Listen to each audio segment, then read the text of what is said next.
Sup dogs? Happy New Year's! First vlog of the year!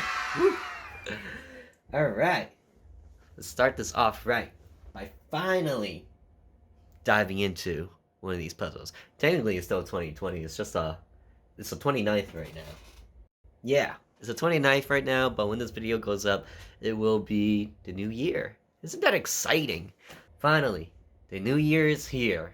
We've been waiting for it. With all that's been going on with 2020, we've been waiting for it. Today is actually Tuesday, and I actually have this whole week off from Monday through Friday. I don't go back into work until next week, Monday. Throughout this time, since the last vlog, which was Christmas, I've just been editing and relaxing at the same time. So today, what I'm going to do is develop the very first puzzle, and the best way to exemplify this is with this video in front of me. So this is my Let's Play of Resident Evil 2, and there's a puzzle I really enjoyed, and it's this one. So what you do is that you have to hit these combination in a specific order. There's no hints other than these light glowing, and of course it's all through trial and error, so we can actually watch it. I'll just have that off so you don't have to hear me like go all the time. So as you can tell, there's just a specific order. It doesn't matter where you start, it's just as long as you get that order. And I found it really cool because it's not linear. It's a non-linear puzzle because you can start anywhere and you can finish based on the pattern. And that's so dope. I think that is so dope. So I essentially want to do the exact same thing for my game. And as a matter of fact, when I first started the remake, I was building it in MV, and I actually already finished that puzzle. But then MZ came out, and I was like, you know what? I probably will not even finish this remake. Definitely not by the time for when MZ comes out. So I'm gonna just delete this file because that's literally all I did. I made some maps. I didn't make any tile sets myself. I just used the RTP, and I made the puzzle, and that was it. It didn't even take that long. I remember it was a lot easier than I thought, and I was like, ooh, this is actually really cool because I managed to do it. It's all through common events, and I can technically do the exact same thing. But now I have a very special script or plugin that I'm using from Visustella. So these are all the plugins I got in right now, and of course a lot of them is from Visustella. And if you do not know how to use them, I would highly suggest that you really try and take the time to learn it. Like, I learned all of this over 3 afternoons, and I am so glad that I did decide to finally pick this up, because there's so many quality of life that comes from that core engine that you see highlighted over there. It makes life so much easier, and maybe once I become more professional and understand it a lot better, I can showcase it in its own individual video. But anyways, the plugin that I'm talking about is picture common events. Yeah, essentially you got pictures and they're linked to your common events. So this gives you the ability to interact with the pictures. You can click on it and do all those sort of things. Before, when I created it myself through common events, it was literally just using pictures and making the pictures look like it's animating a button, when in reality it's just moving buttons, changing the opacity and all that jazz.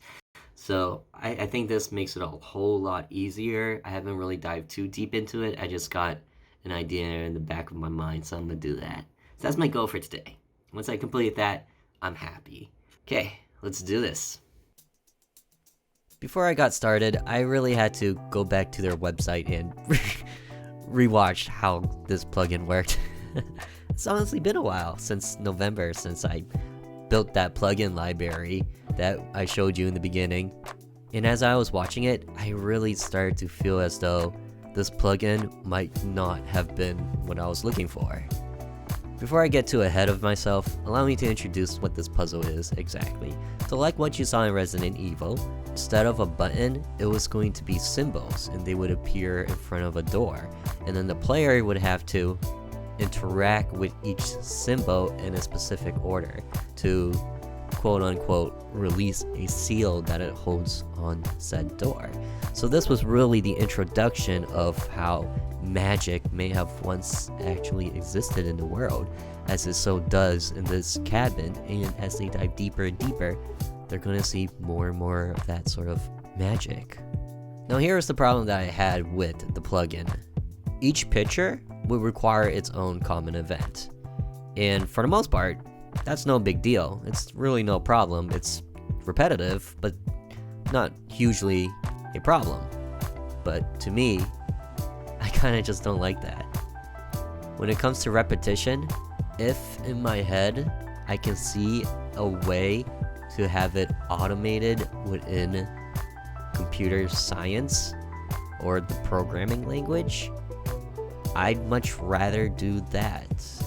And I saw that in this plugin, but because of the code that was available to me, and because I do not know Visustella's script calls, or essentially how they built their script, I could not create any JavaScript to make this automated. And it was kind of just a huge turnoff to me. You can only interact with the pictures with your mouse. You can't scroll through it with your keyboard, and for the most part, this isn't really a problem. But I was kind of thinking far ahead in the future, if one day maybe I want to put this on console, or perhaps ease of conversion from one system to another in the future. I think having the option of a keyboard, or at least the arrow keys, would be very beneficial, especially if 99% of the game does not use the mouse at all. To me, it kind of takes me out of the immersion, and I don't like that. And I just want to reiterate, this plugin is absolutely fantastic and does an amazing job, just not for my specific applications.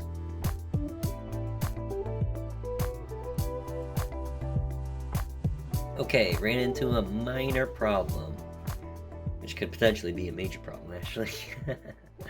So, turns out it's not as automatic as I was thinking. And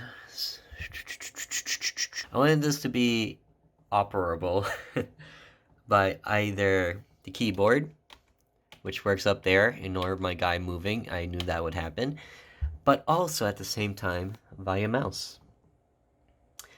So I'm kind of in a weird predicament, because the plugin works it via mouse, but then via keyboard, it's all through my own program, through the common events in the background. So now I got a bit of a confliction between the plugin and stuff that I made, and that's where it becomes difficult, because of course the plugin is third party. I didn't make it.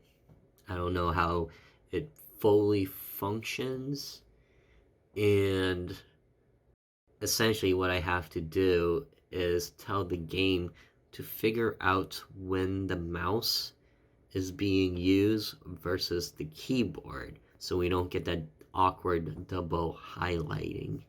So, like, to kind of reemphasize, I get double highlighting over there because my keyboard says that the boy in the background is being selected, but my mouse says that the girl in the front is being selected. And then if I hover over to the boy, you don't really notice it, but he is flashing by just a very little bit. And that is because of my program versus their program, of course. So, somewhat of a problem. And I remembered when I made this the first time, it's very manual for each picture that I have up on here. And I remember telling myself that I hated it. I hated it. Whenever I have to do repetition, when there's clearly an easier way to do this, to tell the machine to do it itself, I absolutely hate it. Which should not matter, because only I will know it. And now technically you guys. But I just like the idea of having clean code in the background, if that makes sense. Anyways, I've been thinking about this some more and see if I could figure this out to work for both the plugin and what I have. Otherwise, I'll have to go for one or the other. And I might go with the mouse. We'll see. I decided to go with the keyboard route. Even on mobile, on PC, on console, they all use arrows or D-pad or whatever you want to call them. But the real reason that swapped me over was the idea that the majority of the game is going to be played without the need of a mouse. So to throw in a mouse so suddenly, it honestly does throw off the immersion. Because you're kind of like situated in the zone. You got your hands on the keyboard, you know all the buttons you need to press, and then out of nowhere, what? You take your eyes off the screen to look at where your hand needs to go, and right then, right there, that breaks immersion. Now I know that MZ has the option of using a mouse, but using the plugin from Visustella, it requires you to use the mouse. And that's kind of the main difference. Anyway, after taking a short break, I spent about an hour just to implement the system. As I mentioned, it's not really all that hard. It didn't take me all that long. And maybe, perhaps, I recalled doing this, because the last time I did this was back in 2019. And here I am now, 2020, doing it again. So I apologize for not testing as often, and in return, you won't see a lot of progress visually. Instead, you'll just see me entering a lot of event commands or like little script calls here and there. And in a way, that's kind of boring. So I apologize for that. That's not to say that I can do this flawlessly. Of course, there's going to be little bugs here and there. I'm not perfect.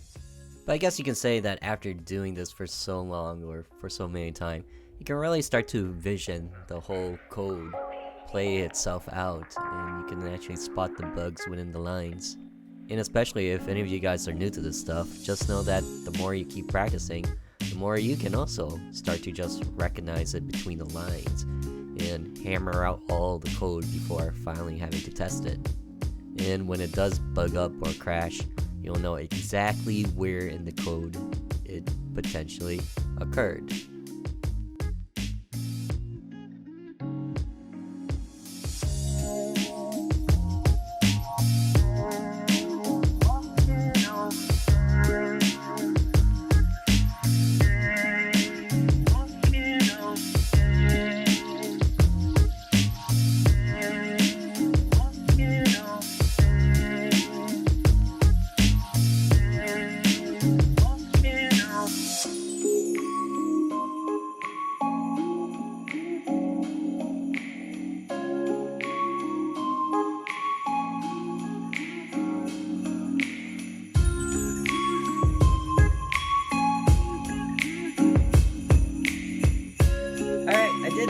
As you just saw, I did it. All I have to do now is change the graphic pictures so that it better accurately describe what the puzzle is supposed to be about.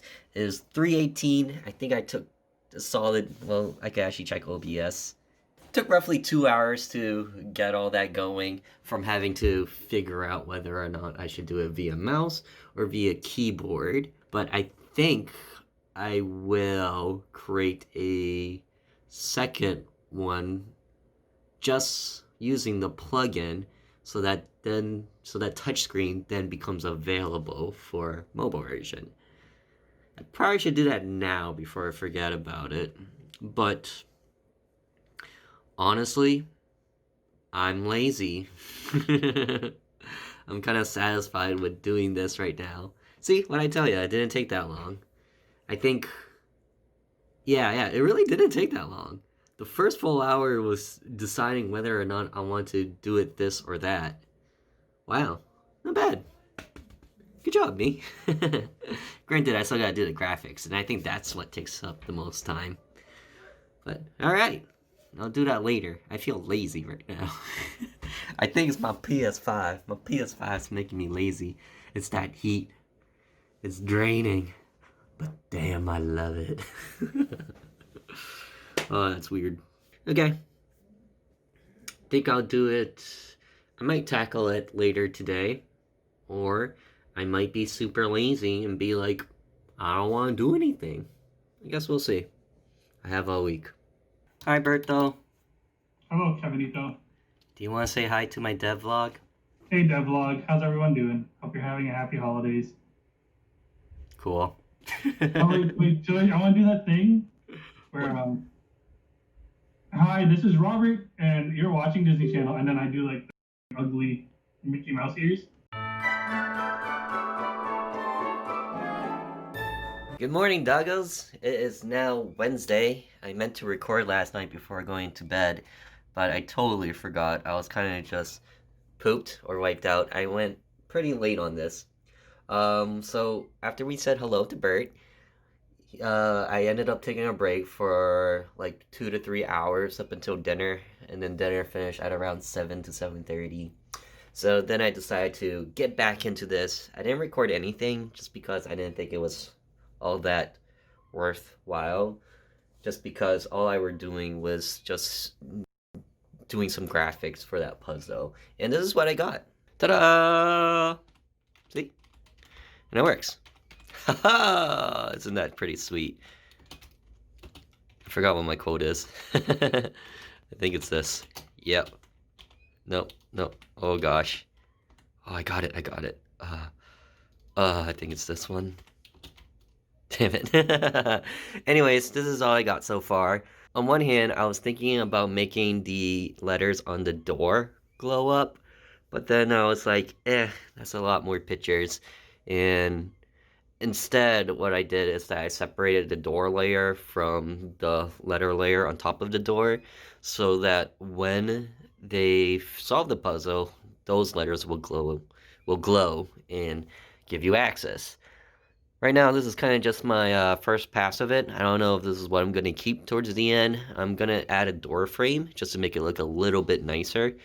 And then that's about it.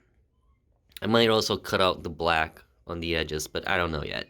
And then, of course, on the bottom right will be tutorials on how to navigate through the puzzle. So that's it. So, of course, I did want the graphic to look a little bit fancier. But, of course, I don't have those skills exactly. But what I'm going to do is kind of just keep it like this. And then maybe a month or two from now, when I hop back into this and I'm seeing it for the first time again, then I'll really figure it out and decide whether or not I like this or if I want to change it.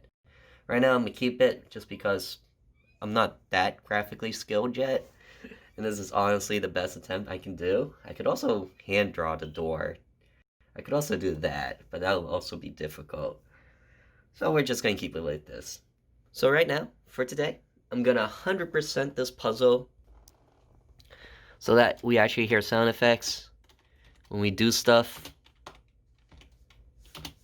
And I also, when it gets solved, it'll make a nice glowy effect. I'm thinking of like doing a chord and then it goes up in pitch with each one that you get correct. That might be it. I don't know. I don't know yet. But other than that, it's New Year's Eve. How you guys doing? Y'all out there celebrating? I'm actually about to upload this video. Haha! And here's the title, Growing a Deeper Appreciation for the Small Things. You like that timestamp 152? I'm a T-Rex! Ever since I started doing these timestamp stuff, I've just been loving it. I've been making myself sound ridiculous. Anyways, hope you guys are continuing to enjoy the vlogs. It's really, really awesome to see a lot of people hitting that like button. It really does show me that you guys are, in fact, following this, and you are just overall enjoying, and especially reading your comments. They're also really, really great. Just thought I, butter you guys up just before the end of 2020. Oh, technically it's a new year for you guys. So just buttering you guys up for the New Year's. Pleading you guys to stay subscribed and continue watching. Alright, let's do this. Cutscenes. Cutscenes aren't easy. You know how a writer goes off to like a winter cabin or maybe somewhere in the woods, just a different area where they could find themselves immersed and fully in the moment of the story they are writing? I get that way with cutscenes. Except, of course, I can't exactly go anywhere with my PC. But I do need to get immersed in order to make a well thought out cutscene. For the most part, I don't really think I need to spell it out. A cutscene is designed to convey a sort of emotion, to make the player feel and completely understand what is happening. It's like, yes, there are cutscenes that are designed to have that flashy moment or just to be visually stunning or look cool, quote unquote. But in RPG Maker, of course, we're very, very limited with what we can do visually. We're working with pixel art, and the engine itself is also quite limiting. But when it comes to horror in particular, you really have to put yourself into that immersed state to really understand how you want the player to feel. From the lines of dialogue, the unnerving mystery, every second, every frame even that passes by, and most importantly, every sound that the player hears.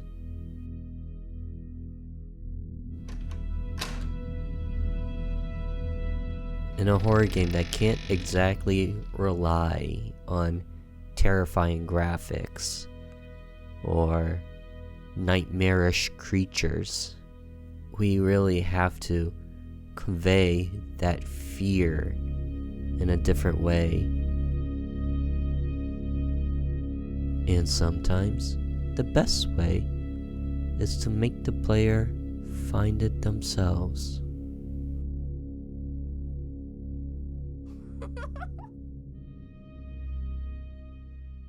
Not gonna lie, this cutscene's taking a little bit longer than I thought it would. I haven't even bothered getting to the sound portion yet. There's been a lot of knickknacks and trickery, I suppose.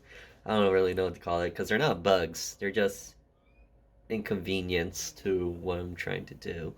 Like with the show balloon icon, which I just realized I got someone's YouTube video going on in the background.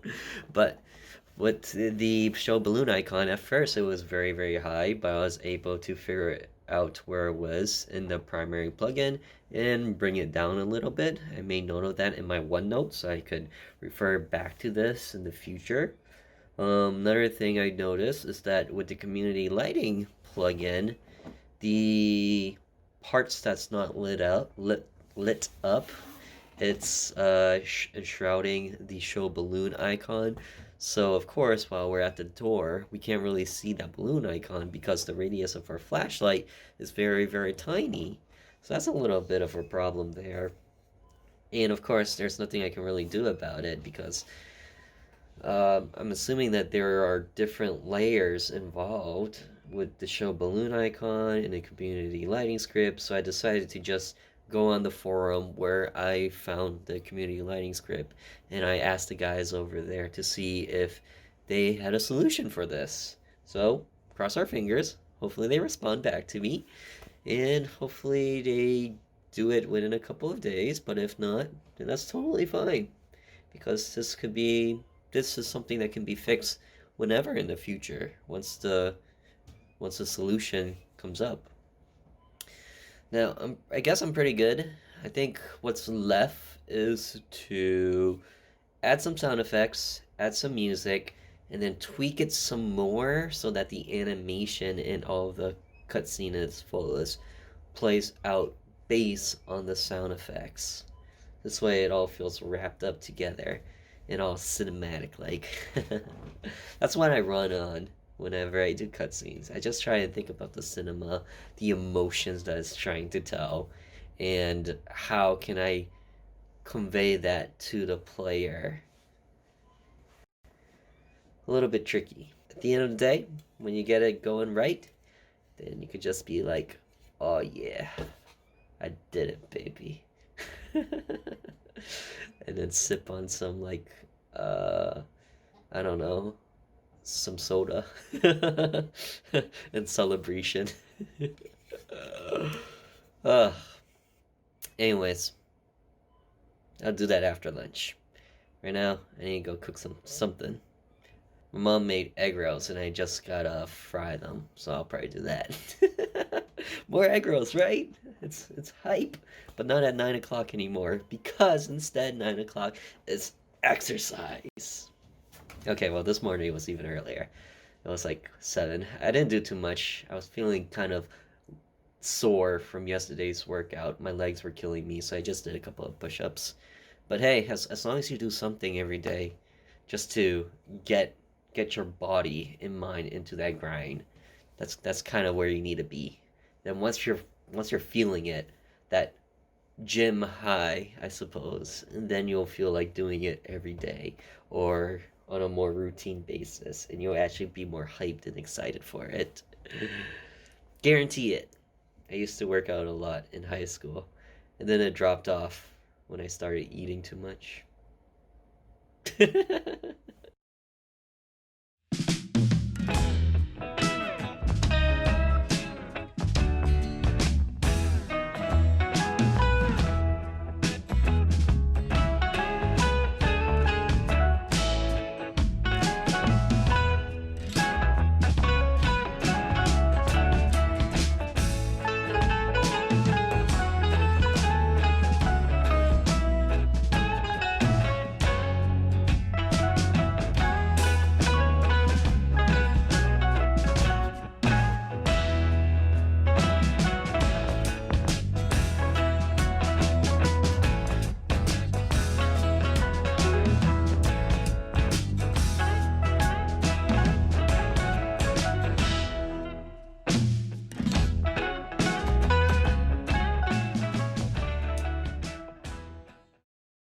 Alright, so I think you guys saw what I was doing there.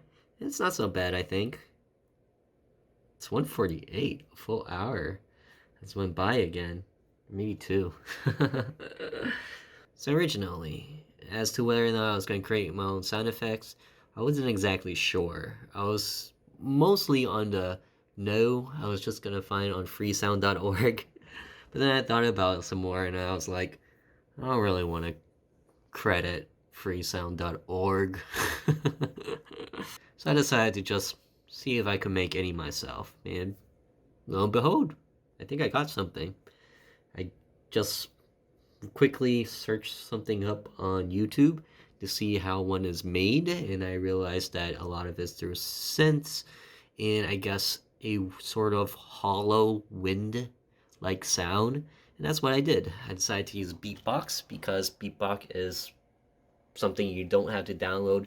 It's just there on the internet. The only problem is that it is very very limited from what I've heard from most musicians who reviewed it, and it's also really clunky. But I think as a new user or new person in music altogether, it does not matter to me. To me, that thing is great. I'm sure that at some point, if I decide to stick with music more and more, and the more I learn about things, the more I'll start to see that beatbox is actually not as great as I think it is right now. But I think one of the things that I thought was super cool about it was just how it has so many different types. I guess sound Freebox blah, blah, blah, blah, blah. Beatbox call it type, but it's essentially your instruments that you see here. And then you also have stuff that you can mess around with down here. And for the most part, I have no idea what these things are about.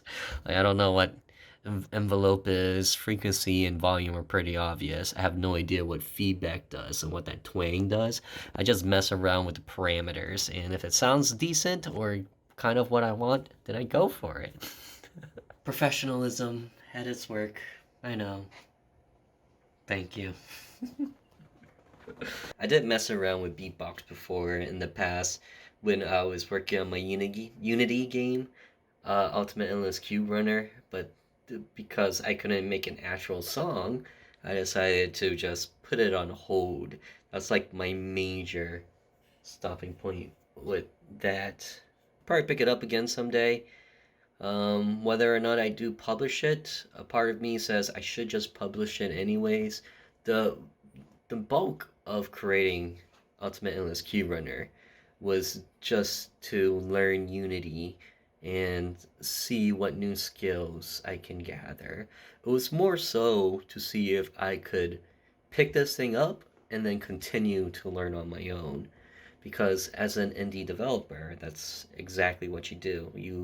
You do a lot of research and you study and figure things out on your own. And of course, if you have the money, then you can get tutors. But if you don't, then you're kind of just winging with it. That's essentially what I'm doing here. Just winging with it. Sounds good? Okay, let's go. Okay, so I'm gonna work on this some more, and hopefully, in the next couple of seconds, you guys are going to see the finish.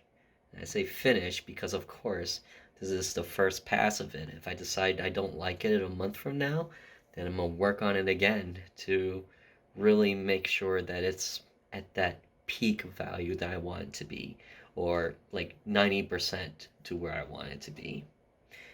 All right, let's go.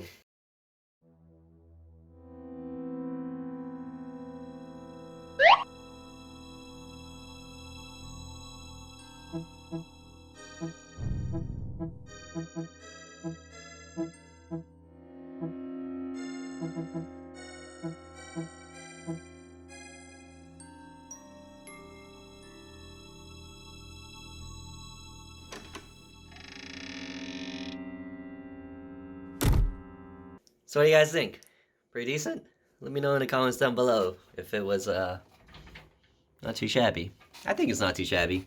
We'll probably still do a bit of work on it, but I think I'm gonna just do it in the background and then wait for you guys to be surprised when the game comes out. That way, this will feel both familiar and new at the same time. So other than that, it's actually the 31st. 2020 is about to be over, and then next year, and then tomorrow, a couple of hours, it's gonna be 2021. Yeah. Figured why not just take a brief moment to look back in our past to all the videos I uploaded this year. Alright, a very, very brief welcome back. So there's that video right there. 2020, oh my god, it's next year. And then, hey, what's up, dogs? I'm back. Did a quick Q&A sesh. Oh, dude. I completely forgot I did an Insanity series this year. Oh, that game was so good. I remember this. This was a good game. I think I got decent views for that one. Yeah, I did. 200. That's tight. Sweet. And this. From the deepest depths of my mind. The heck was this one? From the deepest thoughts of my mind. Oh yeah, that one was answering the Q&A. That was pretty dope. And then, let's see, we did some stuff. My first, how well did it do? Oh, I got 200 views on that. Cool. That was fun. Can't believe I spent like 3 days? 3 after work days, I mean. So that's why it says less than 12 hours. And then Samhain. Oh, Samhain was pretty fire. Oh my god, almost 1k views. That's insane. I don't know how I managed that. Was it the thumbnail? Was the thumbnail that good? Must be it. Oh my god, you remember this? Project Cat? Dude, that game was very solid. 300 views. Nice. 22 likes. Oh my god, that thing's fire. And then I finally played Chilla's Art, and that one was just so much fun. Resident Evil 3! Not a lot of viewers for the series, but damn, it was fun. Look at that, it got destroyed on monetization. Whatever, no one really watched it. Did anyone watch this one? My no bites death nightmare mode speed run. 32 views, no one watched it. But damn, that thing was hilarious. And then I finally decided to learn Unity in April. Faith was hella fun. Oh, I brought VR back. That was also fun. I wanted to bring VR back some more, but it was very, very frame ratey. Unreal. Oh god, I remember Wardwell House. That thing was, oh my god. Loved the concept. But damn, the story made no sense to me. My first Rusty Lake games? Let's go, let's go, let's go. Oh my god. Song of Horror, I actually forgot I played this. Oh, half of the videos were so frame ratey that it felt tragic. But it was a decent game overall. Somewhat repetitive with how the monsters were, but overall, not too terrible. Capgrass, oh my god, I love the fact that it was a Southeast Asian developer that really spoke to me, being one. Like, you see a lot of Thai games, and technically, yeah, Thai is Southeast Asian, but it's good to see outside of Thailand for Southeast Asian genre, or developers, I mean. So that was cool. Look at this. Ghost Train, over 3K views. That feels mind-blowing, and I think the reason for it was because when they released the game, it was actually glitched at the end, where they didn't have the true ending out just yet, so then they updated it, and I just happened to conveniently not upload in time, so I played it, shoved it into the game, and uploaded it, and then I got that many views. It's nasty. Big brainism right there, baby. Oh, Deep Root Manor. Dude, that game was solid. Like, I don't think it was too much of an emotional journey, but it was just a solid game all around, you know? A good all-rounder, and the art was really cool. Look at that.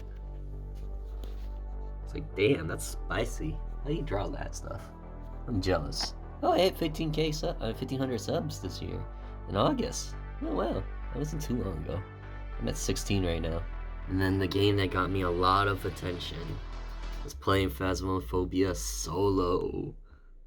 Dude, 4K views, over 100 likes. That's insane. It's because I was one of the first people to do it, but at the same time, I didn't want to keep doing it because I wanted to play with my friends and I didn't want them to feel left out or anything like that. So I really tried pushing out the co-op version of Phasmophobia instead. But a lot of people just wanted to see solo. And that's honestly why I decided to have it on a like system. Like, if it got enough likes, I'll continue the series. And it did, all the way up to Pro School. How many likes did I get? I think I said 25 likes, right? 15. Oh wait, that's not even the right one. Right here, here it is.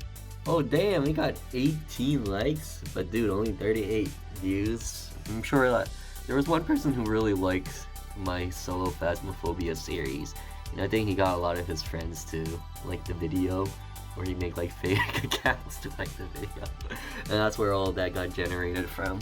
But for the most part, I can tell just from the views that not a lot of people were interested in watching this anymore, so I wanted to drop it off altogether, and I did. And then look at that! I made Phasmophobia RPG Maker Edition. Heck yeah! Didn't get that many views though, only 87, which is a little bit unfortunate, just considering how much time I spent into it, and just diving really deep into that. But it was still fun, regardless. I had a good time. Oh, that was me playing it. Me making it. Okay, that's a lot better. 200 views and almost 30 likes. Okay, that's I feel more satisfied now. And then look at this.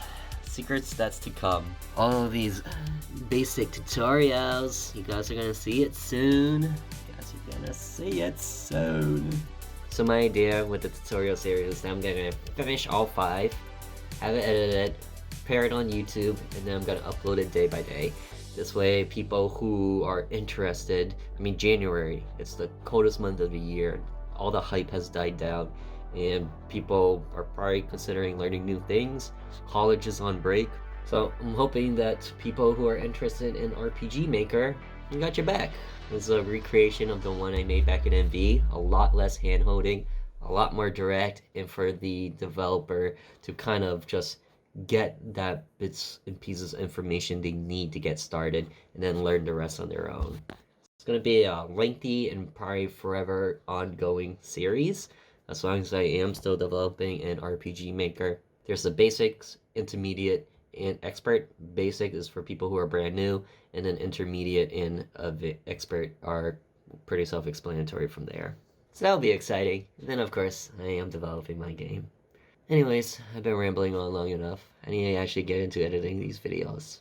I'll BRB, guys. And a flash for y'all. It's Sunday. Oh man, I'm sad, you guys. Tomorrow, I go back to work. And I'll have no more vacations for a very long time. It's tragic, you guys. It's tragic. So now you guys are gonna see, unless it's the weekend, all of these update vlogs won't happen until after 4 p.m. or after 6 p.m. actually. So it's tears all around, man. It's tears all around. Anyways, I like to say that this vacation was both productive and relaxing at the same time. I made a lot of videos, surprisingly. I didn't think that this whole vacation would be... It felt like 70% editing and making videos, and then the other 30% actually doing stuff in RPG Maker. But on one hand, I was creating the tutorial series, so there's that. But it'll be fun and exciting. I think it's already releasing by the time that I'm recording this video. Other than that, it was the holidays, and I did try to relax and spend it amongst friends on especially VR, but also just gaming in general. We started playing Raft, and that's really fun. It's my first time playing Raft, and I was always interested in it because I've always had an interest in survival type games, like Minecraft, of course. And the thing that I like very particularly about Raft is that everything just feels so simple. The HUD or just the menu to build stuff, it's very limited at first, and it slowly expands the more and more you go throughout the game, and that's what I like in game, just that progression to introduce new players, and it's just a much more easy experience. But all right, you guys, happy New Year's. I hope you guys are off to a great start. We have the rest of the year to come. Hopefully we defeat a lot of the stuff that sucked last year, and if any of you guys are developers, hopefully you have a very productive 2021. I'm hoping for it with Caster's Trap. Hope with me, guys. We got this in the bag. I think we're doing a lot of good progress. There's still a lot more to do. I'm just thinking about it in my mind. Of all the different mechanics I gotta build. If any of you guys played the OG 2014 version, they all know exactly what I mean. Of all the stuff that's to come. And I'm only just scratching the surface. It's really a long time from now before I can finish this game. But that's what makes life exciting. Oh, get out of here, Target Bag. Unsponsored. PS5, let's go. Alright, I'll see you in the next one. And also, in case any of you guys are curious on how to do certain things in RPG Maker, feel free to ask me, and I'll create a video for it. And if you want to stay anonymous, then just let me know, but otherwise, you'll be featured in that video. So I think that would be cool. Alright, see you in the next one. Till then, later!